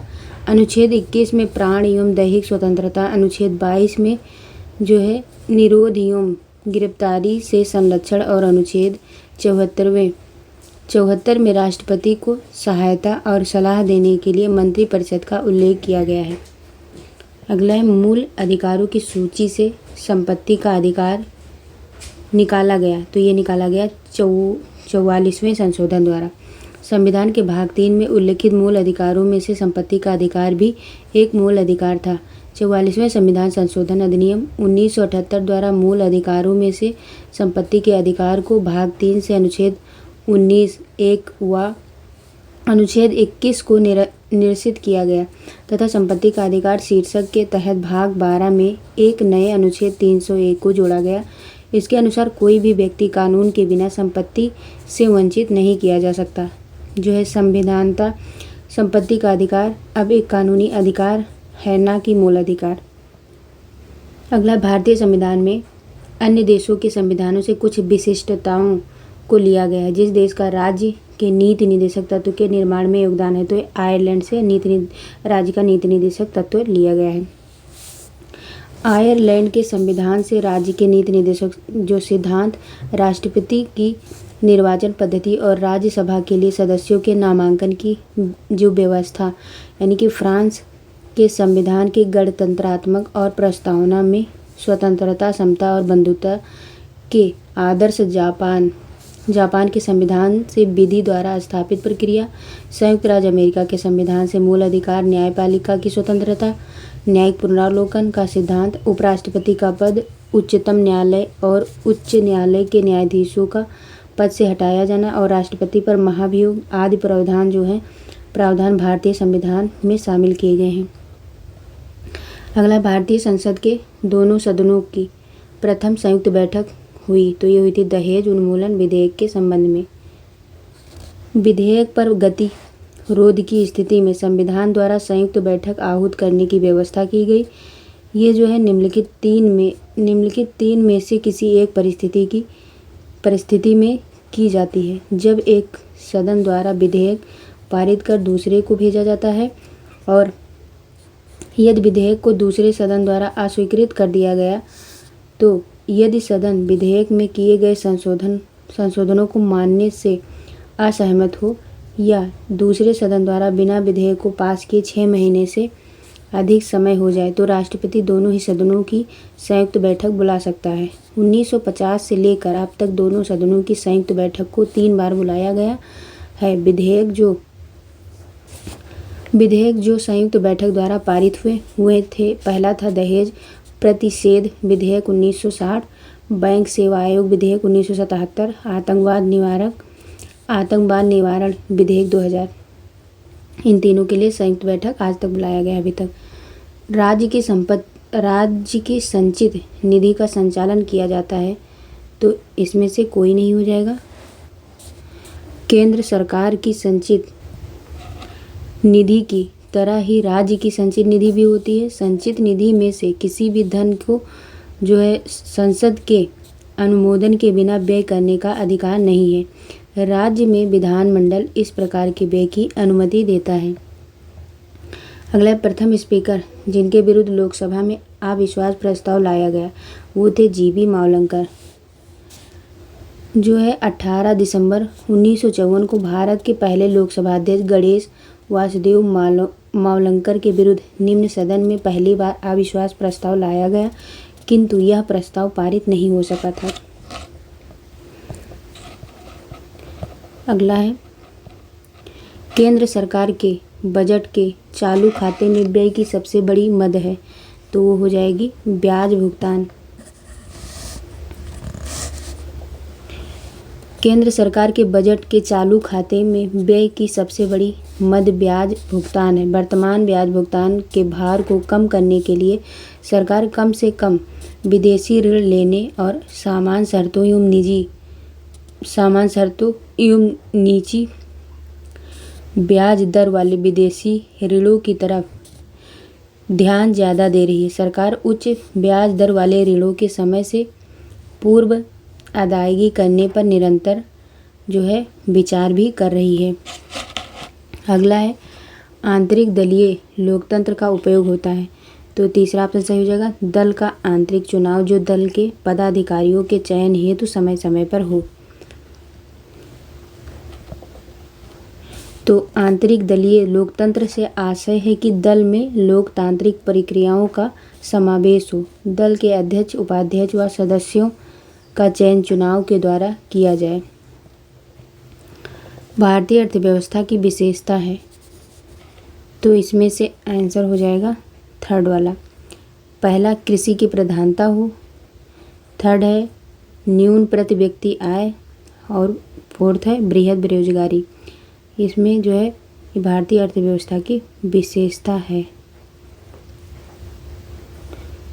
तो अल्प विकसित अर्थव्यवस्था के रूप में भारतीय व्यवस्था की विशेषताएं हैं, जैसे अत्यंत ही न्यून प्रति व्यक्ति आय, गरीबी, कुपोषण, दयनीय स्वास्थ्य तथा शोचनीय रहन सहन का स्तर, कृषि पर अधिक निर्भरता तथा औद्योगिक पिछड़ापन, अत्यधिक जनसंख्या, दोषपूर्ण आर्थिक एवं सामाजिक संगठन आदि। मुद्रास्फीति की दरें किस सूचकांक पर आधारित होती हैं? तो ये थोक मूल्य सूचकांक पर आधारित होती हैं। फ्रीडमैन के अनुसार मुद्रास्फीति एक मौद्रिक प्रतिमान है और ये उत्पादन की तुलना में मुद्रा की मात्रा में अत्यधिक वृद्धि के कारण उत्पन्न होती है। मुद्रास्फीति की दर थोक मूल्य सूचकांक पर आधारित होती है। ये मुद्रा की क्रय शक्ति में थोक स्तर पर होने वाले परिवर्तनों की माप का निर्धारण करती हैं। अतः उद्योगपतियों, व्यापारियों तथा संपूर्ण अर्थव्यवस्था के लिए इसे अति महत्वपूर्ण माना जाता है। अगला है गदर क्रांति छिड़ने का सबसे महत्वपूर्ण कारण था, तो ये हो जाएगा कोमागा तामारू घटना। ये जो है गदर क्रांति छिड़ने का सबसे महत्वपूर्ण कारण जो है कोमागा तामारू घटना थी। प्रथम महायुद्ध के दौरान कोमागा तामारू नामक जहाज़ से भारतीय यात्री भारत आ रहे थे, लेकिन अंग्रेज़ों ने इस जहाज़ को आने से रोक दिया था। इसी विरोध से में जो है गदर क्रांति का आरंभ हुआ था। अगला है कि बिरंजक चूड़ के लिए कौन सा असत्य है? तो ये फर्स्ट गलत है, जल में अधिक विलय होता है। अगला है फिर ये क्या होता है, हल्के पीले रंग का चूड़ और आक्सी कारक उपयोग में से एक से अधिक। तो इसमें से जो होता है शुष्क बुझे हुए चूने CaOH का होल ट्वेल्व, इसको जो है 40 डिग्री तक गर्म करने पर उसके ऊपर क्लोरीन गैस प्रवाहित करने पर बिरंजक चूड़ प्राप्त होता है। यानी कि CaCOH का होल ट्वेल्व प्लस जब क्लोरीन करेंगे तो प्राप्त हो जाएगा बिरंजक चूड़ प्लस जल। सफ़ेद चूड़ है जिसमें क्लोरीन की गंध होती है, जल में कम विलेय है। इसे जो है ब्लीचिंग पाउडर भी कहते हैं।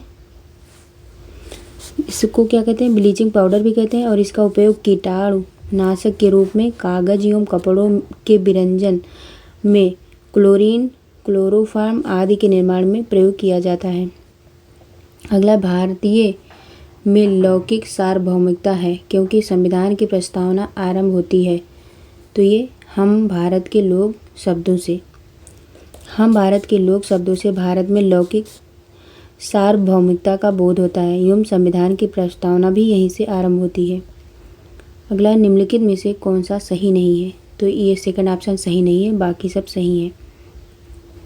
विकास का सिद्धांत प्रतिपादन किया था चार्ल्स डार्विन ने और ड्राई आइस ठोस कार्बन डाइऑक्साइड होता है, ये सही है और ये वाला गलत है। नाभिकीय संलयन अभिक्रिया में दो हल्के नाभिक जो है आपस में मिलकर एक बड़ा नाभिक बनाते हैं। सूर्य नाभिकीय संलयन के सिद्धांत पर ही कार्य करता है। हाइड्रोजन बम भी नाभिकीय संलयन की प्रक्रिया पर आधारित होता है। बादल आच्छादित रातें स्वच्छ आकाश वाली रातों से अधिक गर्म होती है क्योंकि बादल पृथ्वी तथा हवा से ऊष्मा का विकिरण रोकता है। क्या? बादल पृथ्वी तथा हवा से ऊष्मा का विकिरण रोकता है। बादल आच्छादित रातें स्वच्छ आकाश वाली रातों की अपेक्षा अधिक गर्म होती है क्योंकि बादल पृथ्वी तथा हवा से ऊष्मा का विकिरण रोकता है। सूर्य द्वारा उत्सर्जित ऊष्मा को पृथ्वी अवशोषित करती है तथा रात में पृथ्वी से विकिरण द्वारा ऊष्मा उत्सर्जित होती है। अगला है, एक सुई पानी में डूब जाती है जबकि लोहे से बना जहाज पानी पर तैरता है क्योंकि सुई का अपेक्षित घनत्व उसके द्वारा हटाए गए पानी के अपेक्षित घनत्व से अधिक होता है। जहाज़ों का आकार लोहे की चादरों से इस प्रकार बनाया जाता है कि उसके अंदर का बहुत सा भाग खोखला होता है। जब इसको पानी पर उतारा जाता है तो फैला हुआ आकार व खोखला होने के कारण उसके द्वारा हटाए गए पानी का भार जहाज के भार से जो होता है अधिक होता है, जिसके कारण इस पर अधिक उत्प्लावन बल लगता है। वह जहाज तैरता है। कील द्वारा हटाए गए द्रव का भार कील के स्वयं के भार से काफ़ी कम होता है। परिणामस्वरूप कील पानी में डूब जाती है। फिर अगला देखिए, अगला है कि डॉक्टर, कलाकार एवं मूर्तिकार कैल्शियम सल्फेट का उपयोग करते हैं, जिसका लोकप्रिय नाम क्या है? तो इसको बोलते हैं प्लास्टर ऑफ पेरिस। मिस्र के लोगों ने आज से लगभग 5000 वर्ष पूर्व प्लास्टर ऑफ पेरिस का निर्माण किया। इसके जो निम्न उपयोग थे, मतलब हैं भी, नंबर 1, खिलौने, सजावट के सामानों, आभूषणों के निर्माण एवं मूर्तियों के ढांचे बनाने में। चिकित्सा जगत में जो है भंगित अस्थियों को जो ठीक जगह पर बैठाने हेतु, छतों एवं चादरों को चिकना बनाने के लिए, प्रयोगशालाओं में उपकरणों के वायु अंतरालों को सील करके वायुरोधी बनाने में। अगला है, कांच के निर्माण में जो कच्चा माल प्रयोग होता है वे क्या कहलाते हैं? वे रेत, सोडा व क्वार्ट्ज कहलाते हैं। कांच का निर्माण प्राचीन काल में मिस्र में हुआ था। कांच निर्माण में कच्चा माल के रूप में रेत, सोडा तथा क्वार्ट्ज की आवश्यकता होती है। सोडा कांच, कठोर कांच, सीसा, क्रिस्टल कांच, पायरेक्स कांच, प्रकाशीय कांच और फोटोक्रोमैटिक कांच आदि इसके विभिन्न प्रकार हैं। अगला है, सर्वप्राचीन सेल जो है समूह की आयु आंकी जाती है। तो ये यूरेनियम लेड विधि द्वारा, यूरेनियम लेड विधि से प्राचीन सेल समूह की आयु आंकी जाती है। यूरेनियम लेड विधि प्राचीन एवं परिष्कृत रेडियो मैट्रिक प्रणाली है। अगला, सौर विकिरण की सबसे महत्वपूर्ण भूमिका है। तो यह है जल चक्र में। जल चक्र एक चलायमान पदार्थ होता है तथा जलीय चक्र कभी न खत्म होने वाली एक प्राकृतिक प्रक्रिया है। पृथ्वी पर होने वाली वर्षा जल चक्रों का ही परिणाम है, जिसमें सौर विकिरण अहम भूमिका निभाता है। मनुष्य के अंगों में से कौन एक हानिकारक विकिरणों में सबसे कम संग्राह्य अंग है? तो वो है मस्तिष्क। मनुष्य के समस्त अंगों में हानिकारक विकिरणों में सबसे कम संग्राह्य अंग जो है मस्तिष्क है। इससे सबसे पहले आँख प्रभावित होता है। अगला है हेपेटाइटिस रोग से मनुष्य शरीर का सीधा प्रभावित होने वाला अंग है, तो ये है यकृत यानी कि लीवर। हेपेटाइटिस रोग मनुष्य के यकृत यानी कि लीवर को प्रभावित करता है। इस रोग में यकृत में उत्पन्न होने वाले पित्त वर्णक को यकृत पूरी तरह अपचय नहीं कर पाता, जिससे आँखें और त्वचा पीली हो जाती हैं। पेशाब भी पीला होने लगता है। तिल्ली की कार्य क्षमता में ह्रास होता है और खून में पित्त की मात्रा बढ़ जाती है। भूख भी नहीं लगती है। हेपेटाइटिस के विषाणु 6 प्रकार के होते हैं, जैसे ए, बी, सी, डी, ई, और मनुष्य इन सभी किस्मों के जो विषाणुओं के वाहक माने जाते हैं। अगला है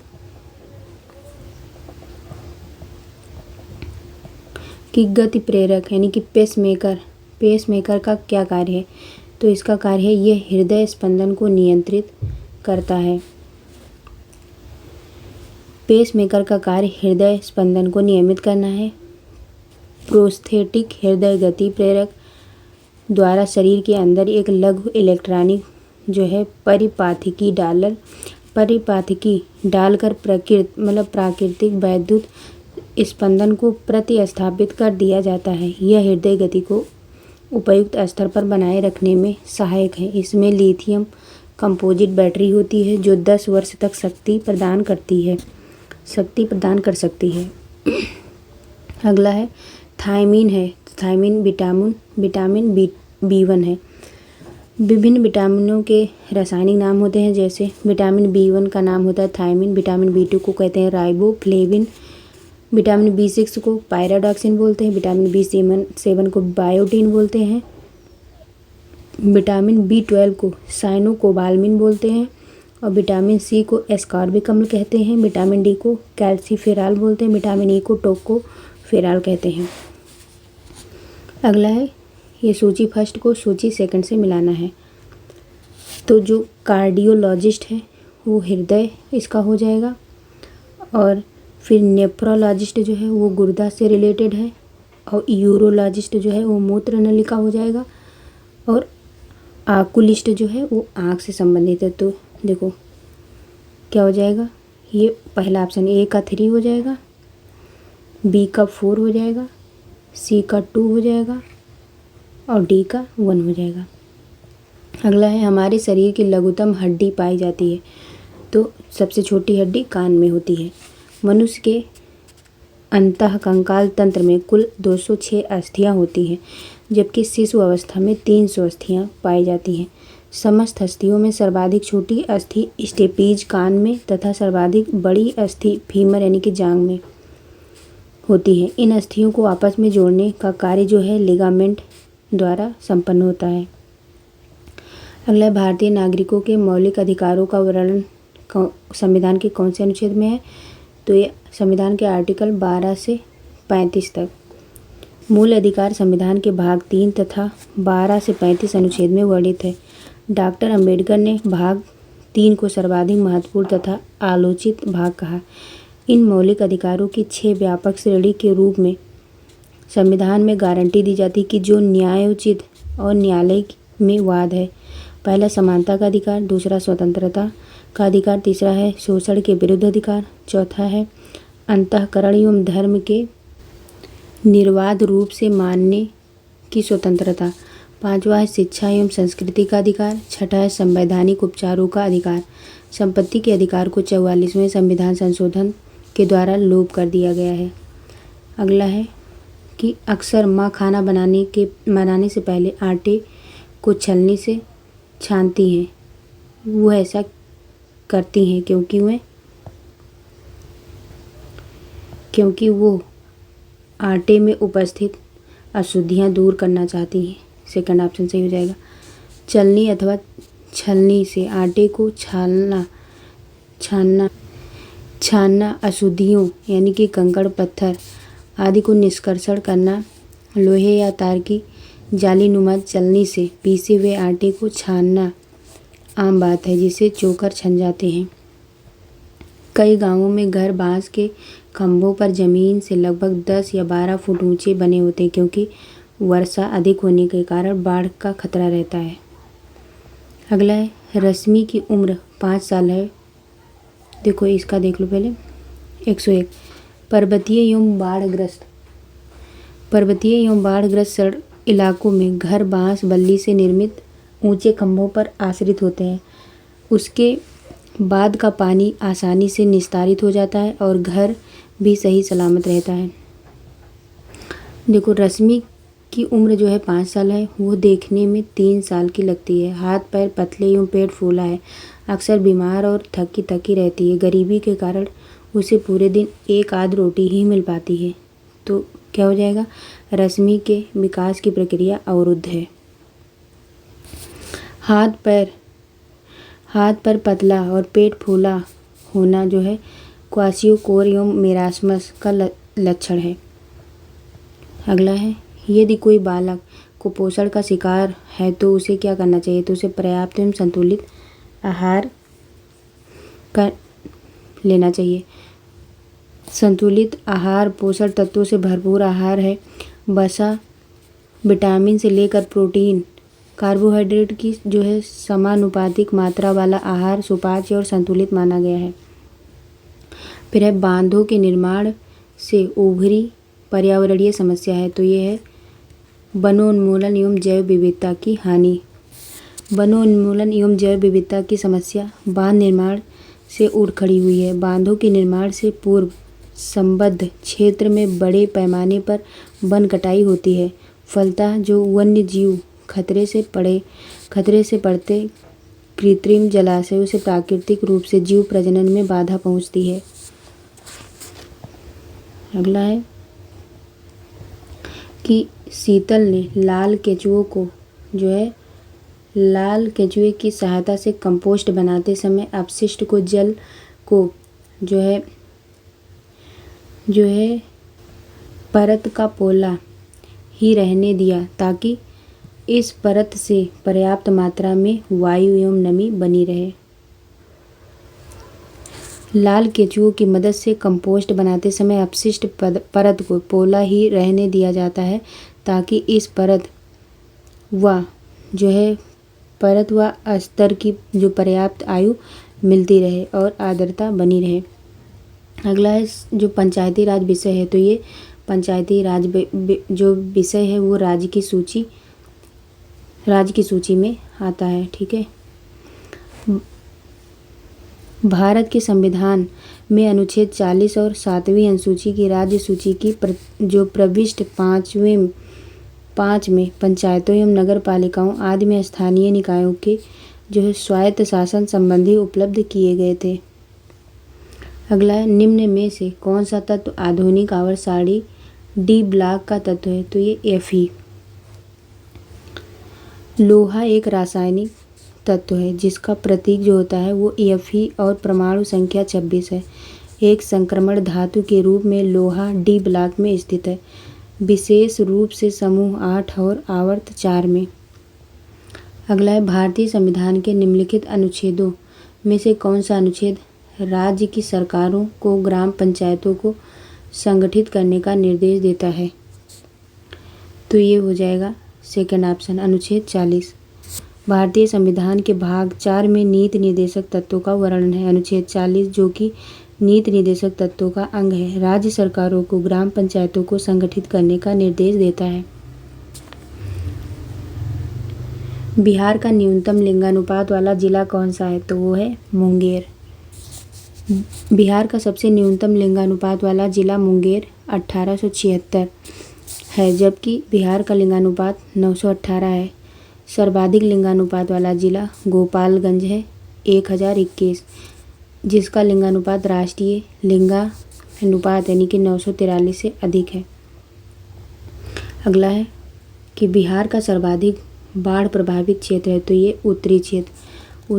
उत्तर बिहार का मैदानी भाग बाढ़ के दृष्टिकोण से खास तौर पर असुरक्षित और यहाँ की 76% आबादी बाढ़ प्रवण है। बिहार में बड़े पैमाने की बाढ़ का मुख्य कारण यह है कि उत्तर बिहार की लगभग सारी नदियाँ उत्तर में स्थित नेपाल की तीखी ढाल से दक्षिण दिशा में बहकर आती है और भारी मात्रा में जो है गाद लाती है, जिसमें नदियों के बेसिन उथले हो जाते हैं।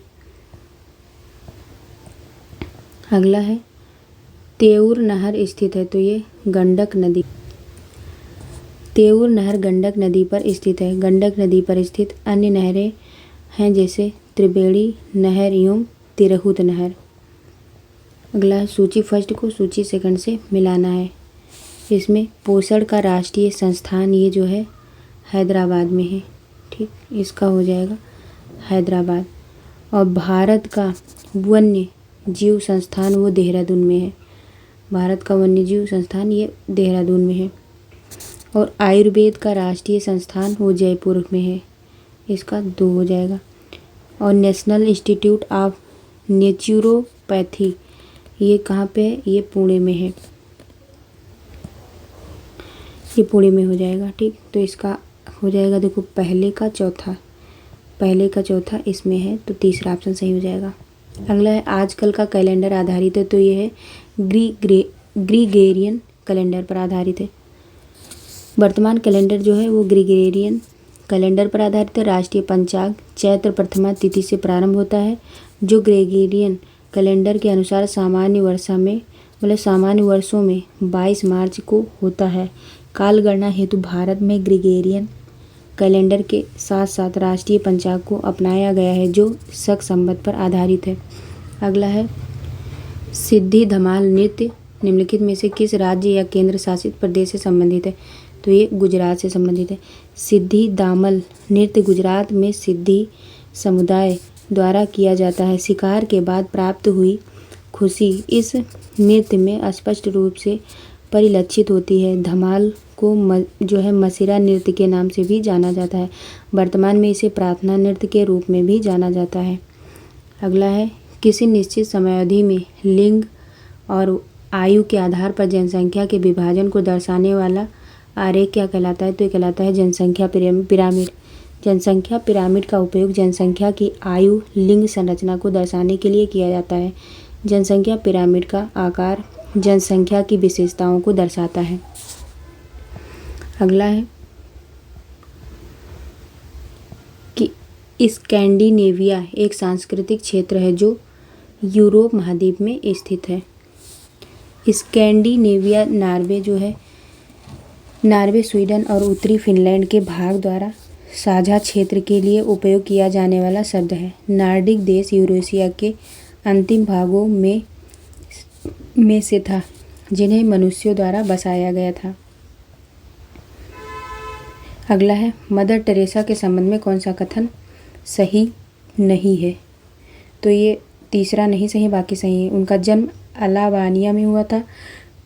वह 18 वर्ष की उम्र में ही नन बन गई थी। अगला है इनके बारे में और थोड़ा सा देख लेते हैं मदर टेरेसा के, कि भारत आने के बाद मदर टेरेसा आजीवन भारतीय नागरिक रही। उन्हें 1980 में भारत रत्न भी दिया गया, इसीलिए ये थर्ड जो है गलत है। मृत्यु के समय में भारतीय नागरिक नहीं थी, ये गलत है। अगला है ये विचार कि भविष्य में भारतीय नियोजन में वस्तुओं से अधिक ध्यान व्यक्तियों को देना चाहिए व्यक्त किया गया था, किसके द्वारा, तो अमर्त्य सेन के द्वारा, कि भविष्य में भारतीय नियोजन में वस्तुओं से अधिक ध्यान व्यक्तियों को देना चाहिए। अमर्त्य सेन का जन्म 3 नवंबर 1933 को शांति निकेतन में एक प्रतिष्ठित विद्वान परिवार में हुआ था। प्रोफेसर सेन की शिक्षा जो है वो मुख्यतः शांति निकेतन, ढाका, कलकत्ता एवं ब्रिटेन में पूरी हुई थी। रविन्द्रनाथ टैगोर ने इनका नाम अमर्त्य रखा था। प्रोफेसर अमर्त्य सेन को वेलफेयर इकोनॉमिक्स, कल्याणकारी अर्थशास्त्र के क्षेत्र में उनके विलक्षण योगदान के लिए 1998 में प्रतिष्ठित नोबेल पुरस्कार से सम्मानित किया गया। अमर्त्य सेन के विचार में अर्थशास्त्र का संबंध गरीबों, दलितों और समाज के उपेक्षितों की दशा में सुधार लाने से है। उनके अध्ययन का प्रमुख विषय अकाल रहा है। उनका मत था कि भविष्य में भारतीय नियोजन में वस्तुओं से अधिक ध्यान व्यक्तियों को देना चाहिए। अमर्त्य सेन ने लगभग 2 दर्जन पुस्तकें और 200 से अधिक शोध पत्र भी लिखे हैं। अगला है प्रादिष्ट मुद्रा, यानी कि प्रादिष्ट मुद्रा वह है जिसका कोई आंतरिक मूल्य नहीं होता।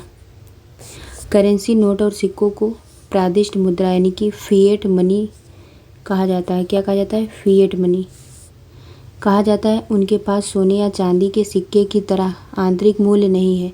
इसे कानूनी निविदा भी कहा जाता है क्योंकि उन्हें देश के किसी भी नागरिक द्वारा किसी भी प्रकार के लेन देन के निपटान के लिए मना नहीं किया जा सकता है।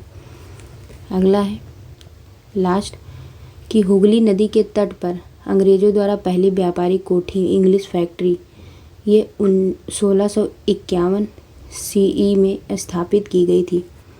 1600 ईस्वी में ईस्ट इंडिया कंपनी ने इंग्लैंड के शासक महारानी एलिजाबेथ फर्स्ट से एक चार्टर प्राप्त कर लिया जिसने इसे अन्य ब्रिटिश व्यापारियों से प्रतिस्पर्धा के बिना पूर्व के साथ व्यापार करने का एकमात्र अधिकार पत्र प्रदान किया। प्रथम अंग्रेजी कारखाना 1651 ईस्वी में बंगाल में हुगली नदी के तट पर स्थापित किया गया था। तो ये मॉडल पेपर 3 था। आज के लिए इतना ही। जय हिंद, जय भारत।